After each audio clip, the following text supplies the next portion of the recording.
खालसा। सम्मानित साथियों, सबसे पहले मैं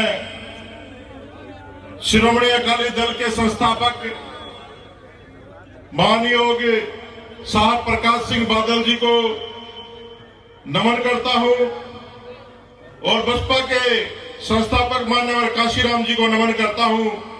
और ये जो गठबंधन है, ये वही गठबंधन है जो बादल साहब और माननीय काशीराम जी के बीच में हुआ था। आज बहन कुमारी मायावती और हमारे होने वाले मुख्यमंत्री सुखबीर बादल जी के बीच में हुआ है। तो आज ये मिलन जो हुआ है, ये सरकार बनने जा रही है, ये आप लोग तय मानो। और जहां तक मैं बात करूं इस बहरूपिया की जो दिल्ली में बैठा है, दिल्ली में एक बहरूपिया बैठा, हमने नारा भी दिया है कि दिल्ली के 3 दलाल मनीष जैन केजरीवाल। तो ये जो दलाल बैठा है दिल्ली में, मैं विशेषकर वाल्मीकि जाति के लोगों को कहना चाहता हूं कि वहां पर कोरोना काल में हर किसी को 1 करोड़ रुपया दिया जो शहीद हुए, लेकिन जो झाड़ू का काम करते हैं, जो लोग सफाई का काम करते हैं, 57 आदमी मरे, किसी को भी 1 करोड़ रुपया नहीं दिया। तो ये ठगने का काम किया है लाला जी ने। और लाला जी ने तो चांदी और सोने की झाड़ू ले रखी है, असली झाड़ू तो हमारे लोगों के हाथ में ही है। ये बेवकूफ बना रहा आप लोगों को। और जितना वोट कन्वर्ट हुआ है, आप लोगों का ही वोट कन्वर्ट हुआ, आप लोगों को बेवकूफ बना करके। और मुख्यमंत्री का चेहरा किस आदमी को बना दिया जो रैलियों में, जो गुरु ग्रंथ साहब के घर में, जो गुरु के घर में शराब पी के जाता है। आप कभी उसकी गाड़ी चेक कर लेना, प्रचार में व्हाइट दारू जो हाथ की निकाली दारू होती है, उसकी गाड़ी में होती है, पैग मारे बगैर चल नहीं सकता।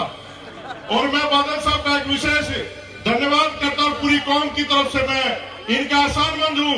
जो बादल साहब ने वाल्मीकि कम्युनिटी को दिया है, जो वाल्मीकि तीर्थ अमृतसर में जो बादल सरकार ने दिया है, दुनिया में किसी ने इतना सम्मान वाल्मीकि समाज को नहीं दिया, किसी ने नहीं दिया।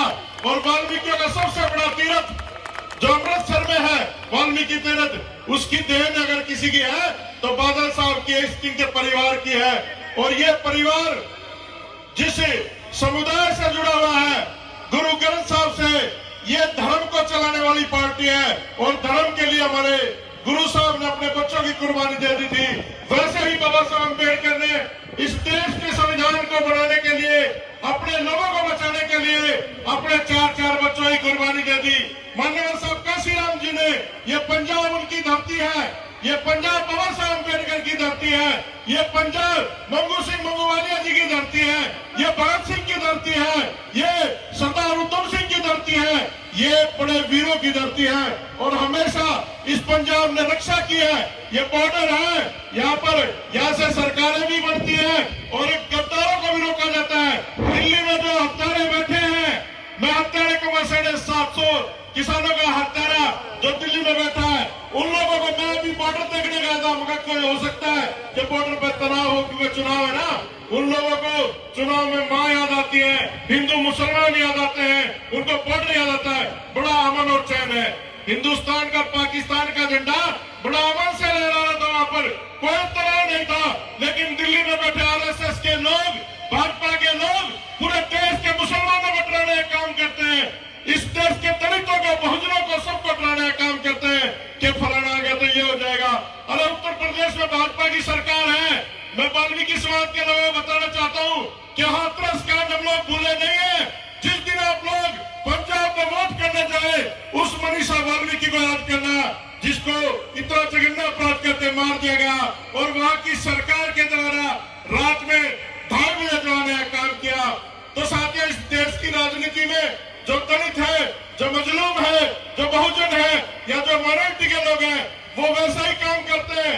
आप अपने घर में नॉनवेज बना लो, दाल बना लो, उसमें जायके के लिए तेज पत्ता डालते हैं, और जब वो खानी हो तो उस तेज पत्ते को निकाल के बाहर फेंक देते हैं। तो इस देश की राजनीति में आप लोगों को जायके की तरह इस्तेमाल किया जाता है। लेकिन जब आपके हक और अधिकार की बात आती है, तो दिल्ली में बैठी सरकारें, चाहे वो केजरीवाल हो, चाहे राहुल गांधी वाली सरकार हो, चाहे मोदी वाली सरकार हो, ये तीनों मिले हुए एक ही परिवार के लोग हैं। सारे आरएसएस के एजेंट हैं, दलाल हैं। आप लोग भूलना मत, 1984 दिल्ली में इन्होंने कत्लेआम किया था। पंजाब में गुरु घर में तोपे लेके घुस गए थे। और आज ये लोग जो पंजाब के जो लोग इनको सपोर्ट कर रहे हैं, मैं कहता हूं वो भी इतने बड़े गुनाहगार होंगे अगर आप लोग धोखा खा गए तो। इस बार मौका है, अगर आप लोग मौका चूक गए तो सोच लेना फिर आपकी कोई अगुवाई करने नहीं आएगा। ये प्रकाश सिंह बादल जी का जो परिवार है, सुखबीर बादल जी हैं, पूरा जीवन लगा दिया इस परिवार ने आप लोगों के लिए। चाहते तो ये कहीं भी जाकर के बच सकते हैं, लेकिन ये देश इनका है, ये पंजाब इनका है। इन्होंने हमेशा पंजाब की बेहतरी के लिए काम किया है। और इस केजरीवाल ने जितने भी इसके एमएलए आए, कभी विधानसभा में किसी नशे के खिलाफ कोई आवाज नहीं उठाई, कभी भी इन लोगों के गरीबों के लिए, मजलूमों के लिए कभी आवाज नहीं उठाई। तो साथियों, आज ये संविधान बचाने का दिन है, ये संविधान बचाने का टाइम है और अपनी अस्मत बचाने का टाइम है। 31% दलित है पंजाब में, आप लोगों को झुनझुना दिखाया गया है, आप लोगों को डुगडुगी बचाने वाला दिखा गया है। चन्नी की औकात कुछ नहीं है उस पार्टी में, आज भी उस पार्टी के लोग उसके खिलाफ बोलते हैं। और ये सरकार बना के जब शेरों का शेर करना तब बकरियां बांध दी जाती है, तो चन्नी बकरी का काम कर रहा है, शेरों को घेरने के लिए बच के रहना इन लुटेरों से। एक छोटी सी बात कहकर अपनी बात को खत्म करूंगा। एक बार एक राजा शिकार करते हुए अपने राज्य की सीमा से बाहर निकल गया, तो दूसरे राज्य के सैनिकों ने पकड़ लिया, फांसी की सजा हो गई। वहां की राजकुमारी ने देखा कि इस युवक को फांसी तोड़ दिया जाएगा। वो रात को जेल में जाती है और उस युवक से कहती है मैं तेरी जान बचा सकती हूँ, लेकिन मेरी एक शर्त है। तो उसने कहा बताओ शर्त क्या है? मेरे साथ शादी करनी पड़ेगी। तो राजकुमार ने सोचा कि ठीक है, राजकुमारी शादी कर लो, जान बच जाएगी। तो राजकुमारी रात को उसको जेल से निकाल के घोड़ों के स्थल में जाती है, तो घोड़े के स्थल के मालिक से कहती है मुझे 2 घोड़ियां दो जो हवा से बातें करे, किसी के हाथ न आए। तो उस मालिक ने दिखाया जवान घोड़ी, बिल्कुल तेज तर्राट घोड़ी दिखाई। कहता जी एक ही घोड़ी है। उसने कीमत पूछी, उसकी 50,000 रुपए थी।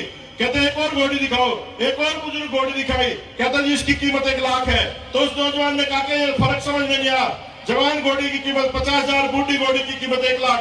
कहता जी ये तो जवान घोड़ी, इसने कभी किसी को मंजिल तक नहीं पहुंचाया। चाहे आंधी आ जाए, तूफान आ जाए, ये रुकती नहीं है, लेकिन मंजिल तक किसी को नहीं पहुंचाया। जो ये बुजुर्ग घोड़ी है, आंधी आ जाए, तूफान आ जाए, ये मंजिल तक पहुंचाती है। नस्लों की बात है। अरे तुम गुरु साहब की नस्ल हो, बाबा साहब अम्बेडकर की नस्ल हो, तुम लोग सम्राट अशोक की नस्ल हो। तो वो राजकुमार उस राजकुमारी का हाथ छोड़ता है, कहता भगवान मैं फांसी टूट जाऊंगा, तुम्हारे साथ नहीं भागूंगा। ये चरित्र है इन लोगों का, भाजपा कांग्रेस और आम आदमी पार्टी के लोगों का। ये लोग कभी किसी बात पे खड़े नहीं उतरते, नहीं तो आज तक ये देश इन्हीं लोगों के हाथ में था। तो अपनी नस्लें बचाने के लिए जो लोग फसलें बचाने के लिए दिल्ली के बॉर्डर में बैठे थे, आज नस्लें बचाने के लिए लड़ो। इस पंजाब की नस्ल खतरे में है, पंजाब को बर्बाद कर दिया इन चोरों ने। तो सारे के सारे कसम खाओ जात खड़ा करके कि हम लोग सिर्फ और सिर्फ इस गठबंधन को वोट देंगे, अकाली दल बसपा की सरकार बनाएंगे। और जो यहाँ से विधायक के उम्मीदवार हैं, बहुत ईमानदार, कर्मठ, जुझारू। मैं गया हूं इनके एरिया में, मैंने देखा है इनका बड़ा ईमानदारी से लोग नाम लेते हैं और पूरा परिवार पूरी शिद्दत से इनके लिए लगा रहता है। इनके बेटे भी पूरा समाज का जाकर के काम करते हैं। तो आप लोगों से निवेदन है, इस बार गुरु नानक साहब को वोट करें, बाबा साहब अम्बेडकर को वोट करें, माननीय काशीराम जी को वोट करें। इस बार पंजाब को वोट करें और इन दिल्ली वालों का बंद कर दो। यहाँ पर ये जो लाला जी आता नकली झाड़ू वाला, इसको कहो कि असली झाड़ू वाले बादल और बसपा के साथ हैं। अब तेरी औकात नहीं यहाँ पर चल रही। जय भीम, जय भारत।